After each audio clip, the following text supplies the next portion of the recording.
सबसे बड़ी चीज आती है शहीद भगत सिंह। भगत सिंह को मैं कितना मानता हूँ आप लोगों को दिखा दूं। मेरी छाती पे जो छप रहा है वो भगत सिंह है। मेरी छाती पे जो छप रहा है वो भगत सिंह है। मेरे लिए मेरी माँ से मेरे बाप से बढ़कर भगत सिंह है, जिसको मैंने पढ़ा है और जिसको पढ़ के मैंने बहुत कुछ सीखा है। आप लोगों ने इस भगत सिंह से क्या सीखा है, ये सवाल मेरा सबसे रहेगा, लेकिन ये बाद में पूछूंगा। पहले आप लोगों को बताता हूं शहीद आजम भगत सिंह कौन था। सिर्फ और सिर्फ आप लोगों को उसके जीवन के आखिरी 12 घंटे बताऊंगा।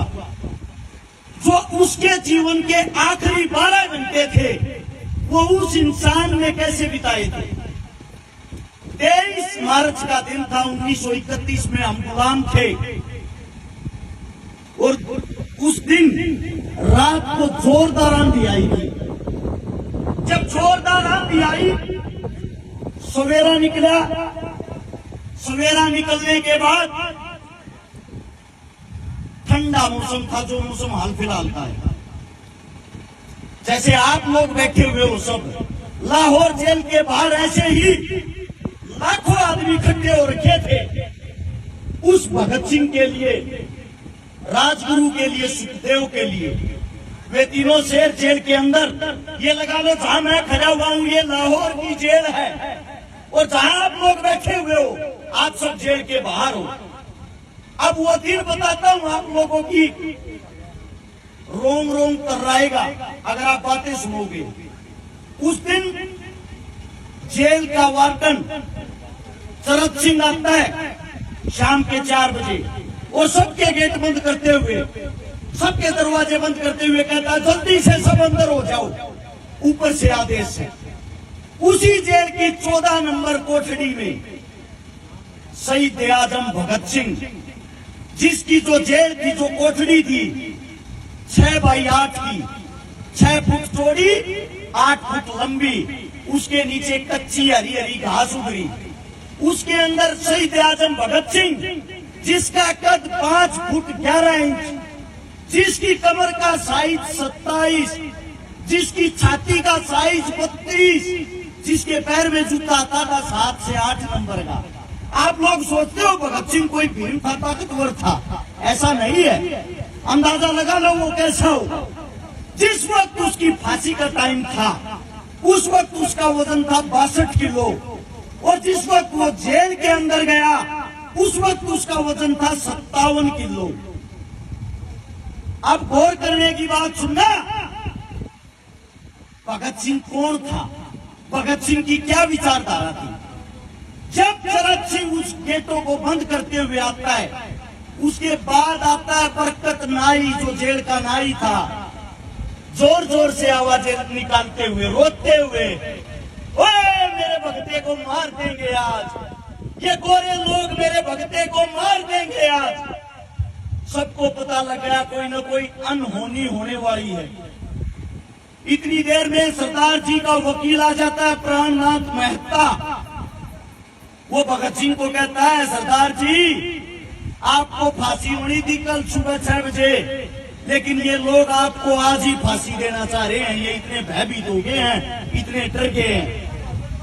भगत सिंह बोला मेरे को फांसी की चिंता नहीं है, मैंने एक किताब मंगाई थी, वो किताब लेके आए। प्राणनाथ मेहता ने वो किताब निकाल के दे दी, जिसका अंतिम समय चंद घंटों के बाद उसके सामने खड़ा है।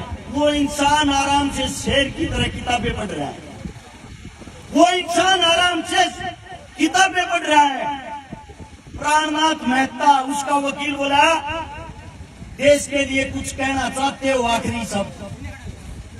भगत सिंह जी ने कहा साम्राज्यवाद मुर्दाबाद, इंकलाब जिंदाबाद, इससे अलग मैं कुछ नहीं कहना चाहता। ये बात होने के बाद प्राणनाथ मेहता ने देखा एक छोटा बच्चा, आज भी इसके अंदर इतना जोश, इतना लीडर, और जेल के बाहर इतने आदमी खड़े थे। अगर एक आदमी जेल की एक ईंट उठाता ना, उस जेल को तोड़ के रख देते। लेकिन हम गुलाम थे, हमारे पैरों में जंजीरें थी।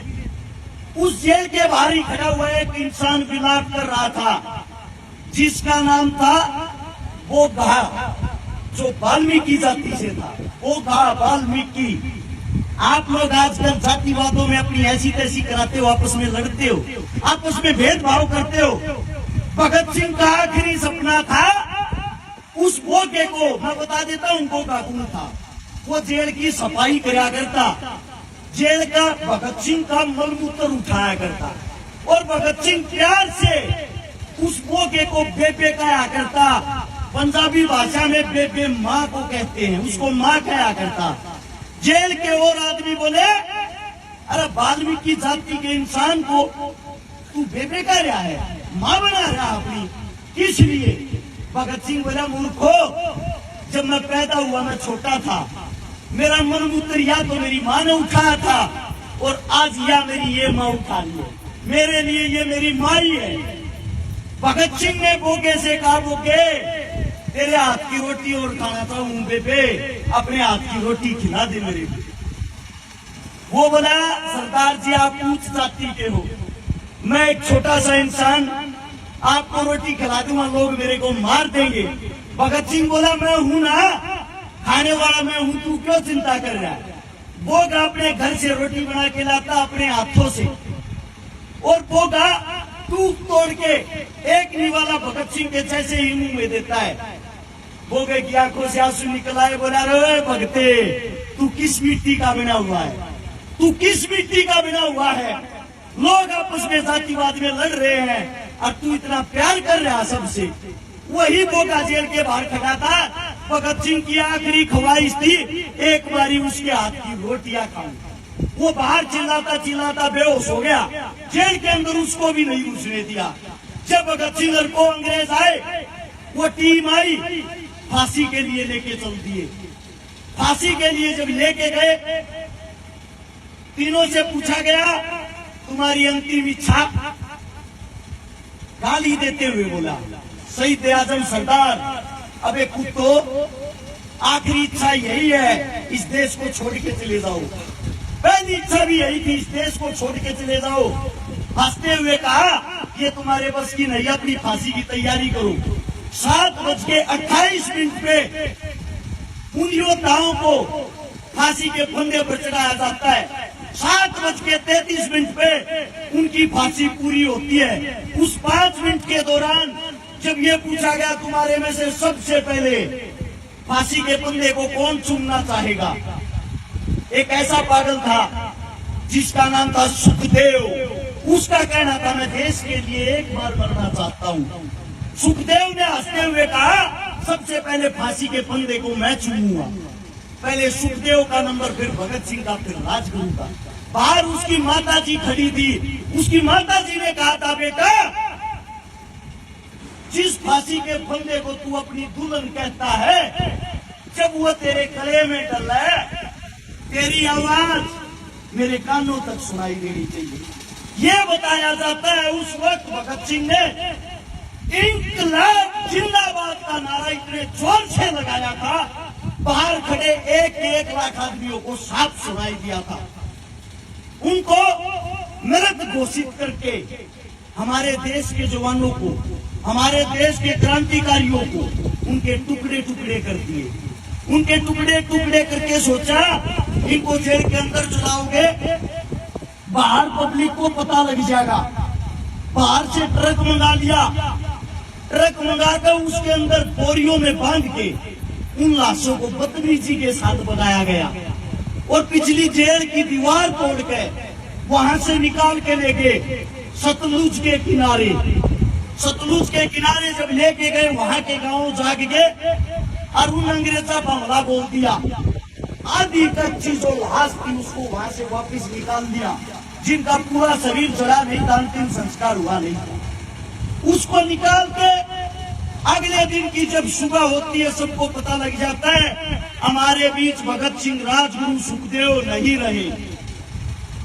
वो लाखों आदमी उनके अंतिम संस्कार में काले कपड़े पहन के, काली पट्टी हाथा को बांध कर, काले झंडे हाथा में लेकर उन तीनों की लाशों को लेके, उन तीनों की लाशों को सोच के देखो, एक अधजली लाश को तीनों लाशों को भगत सिंह की मां के पास था। भगत सिंह की मां जिसको अपनी गोदी में ले रही है, भगत सिंह का पिताजी सरदार किशन सिंह, उन तीनों बेटों को अपनी गोदी में उठाए हुए हैं। वो मंजर कैसा होगा?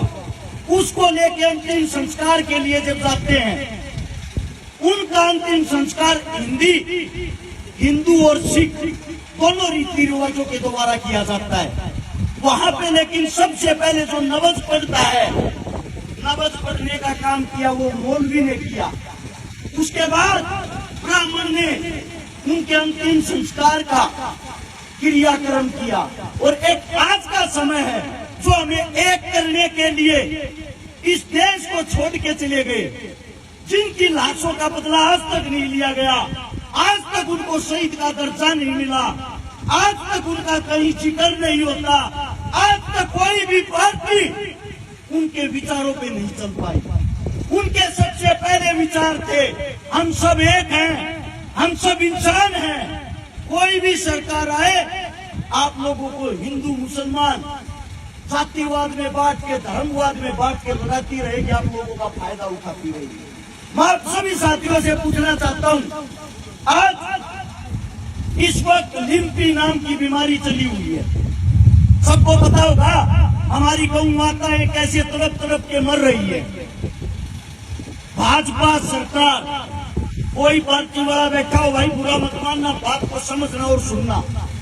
भाजपा सरकार जब 2014 में चुनाव लड़ने आई, उन्हें कहा था गौ माता की रक्षा हम करेंगे। उन्होंने करी भी गौ माता की रक्षा। कैसे करी? भारत 20वें नंबर पर था गाय का मीट बेचने में, जिसको बीफ कहते हैं। आज भारत 3रे नंबर पर है। या रक्षा करी, जितनी गाय पहले कटती थी उससे 3 गुना बढ़ गई। आज लिम्पी नाम की जब बीमारी आती है, हमारे देश का प्रधानमंत्री, हमारे देश का राजा बाहर से चीते लाता है। मैं पूछना चाहता हूँ कहाँ अपने बाप की शादी में लेके जाएगा उनको? क्या कमाएंगे वे? उनके पास इस बात का कोई जवाब है? क्या काम आएंगे उनके लिए वे? हर जगह बस उनको एक ही काम है, इस लोगों को आपस में लड़ा दो, भिड़ा दो, हिंदू मुस्लिम करा दो, उसको उसका दुश्मन बना दो और तुम राज करते रहो। जो काम अंग्रेज करते थे आप लोगों को लड़ा के, वही काम आज हो रहा है, वही काम आज हो रहा है। हम आज कौन सा आजाद हैं? आप सबसे पूछना चाहता हूँ, आप अपने आप को आजाद मानते हो? देश को आजादी 47 में मिली थी, 1947 में। उसके पूरे 4 साल बाद 1951 में शहीद चंद्रशेखर की माता जी की मृत्यु हुई थी, देहांत होया था। चंद्रशेखर की मां, नाम देखो कितना बड़ा, देश का क्रांतिकारी योद्धा, उसकी माता जी की मूर्ति तक नहीं लगने दी थी आप लोगों की सरकार ने, आप लोगों के प्रधानमंत्री ने। पता है क्यों? इसलिए अगर इसकी मूर्ति लगी, लगने के बाद इनकी क्रांतिकारी विचारधारा फिर ऊपर आ जाएगी। आप लोगों को नहीं पता हो, भगत सिंह चंद्रशेखर जब हमारे बीच नहीं रहे, उनके 50,000 साथी अंग्रेजों ने ढूंढ के बुरी तरह तड़पा के मारे। वही अनाथ हो रखे हैं। जब आप लोगों के पास में आपका कोई साथी तड़पता है, आपकी गौ माता बुरे दौर से जूझ रही है, कहाँ चले गए भाई आज वे गौ रक्षक? वे गौ रक्षक जो पार्टियों में, उनकी बातें कर रहा हूं मैं, इनकी नहीं। ये जो सदैव अपना कार्य करते आए, जो आज भी संभाल गए, मैं हर एक पार्टी की बातें कर रहा हूँ। कहाँ है वे पार्टियां? कहाँ है उन पार्टियों के MP MLA? सिर्फ क्या उनको राजनीति करने के लिए और वोट मांगने के लिए गाय याद आती है? कोई मुद्दा बनाना हो, भाई से लड़ाना हो, तभी गौ माता को उठाना आएंगे। हर टीवी चैनल पे 3 दिन से ये चल रही है खबर, आज चीते ने इतना भागा, आज चीते ने इतना भागा, आज चीता इतना दौड़े। क्या काम आएगा वो चीता? अगर वो काम आने के लिए लाए होते, काम करो, उसको संसद के अंदर ही छोड़ दो, सारे जितने निकम्मे नेता होंगे सबको खा जाएगा। यार कोई काम होता है देश के लिए, देश को डुगडुगी समझ रहे क्या? कोई भी आओ, बताओ और चले जाओ। हमारा इंसानियत के नाते धर्म बनता है। आज हमारी गौ माता खतरे में है, तो सबसे पहले सारे काम छोड़ के हम सबका जो अपने आप को हिंदू कहता है, सच्चा हिंदू, उसका फर्ज बढ़ता है गौ माता से बड़ा उसके लिए कोई फर्ज नहीं। सबसे पहले अपनी गौ माता को बचाएं। आपके घर में 100 रुपए हो, 200 रुपए, 500 रुपए हो, इतने रुपए में आप लोग गरीब नहीं होते। वो 300 रुपए की दिहाड़ी भी करता है ना, अगर एक दिन की अपनी दिहाड़ी दे देगा वो गरीब नहीं होता। आप मंदिरों में भी तो दान देते हो, मस्जिदों में भी तो दान देते हो, गुरुद्वारे में भी तो दान देते हो। आज हमारी गौ माता दान मांग रही है, हमारा हक बनता है हम उस गौ माता को दान दें। और सबसे पहले भाई कमेटी वालों को एक बात मैं कहना चाहता हूँ, सबसे पहला दान 5100 रुपए का अपनी जेब से मैं दे रहा हूँ। कोई भी आके स्वीकार कर ले, मेरे मुख से कोई गलत बात निकली हो उसके लिए मैं माफी चाहता हूँ। और पास की गौशाला से शायद कमेटी आई है, कौन सा गाँव था, पाड़ी गांव से कमेटी आई है भाई। 5100 रुपये इस गांव को, 5100 रुपये उस गांव वालों को दे रहा हूँ। आपका बच्चा हूँ, आपके बीच कहूँ मैं कोई नेता मंत्री तो हूँ नहीं। जैसा मेरा जुगाड़ है वैसे आपके चरणों में ये अरदास है, इसको आप प्राप्त करें। और मेरे मुंह से कोई गलत शब्द, कोई गलत बात निकल गई हो, अपना बच्चा, अपना भाई, अपना बेटा समझ के माफ कर दे। अगर मेरी बात आप लोगों को अच्छी लगी हो तो एक बारी नारा लगाएंगे इंकलाब का और गौ माता का। तैयार हो? बोलो।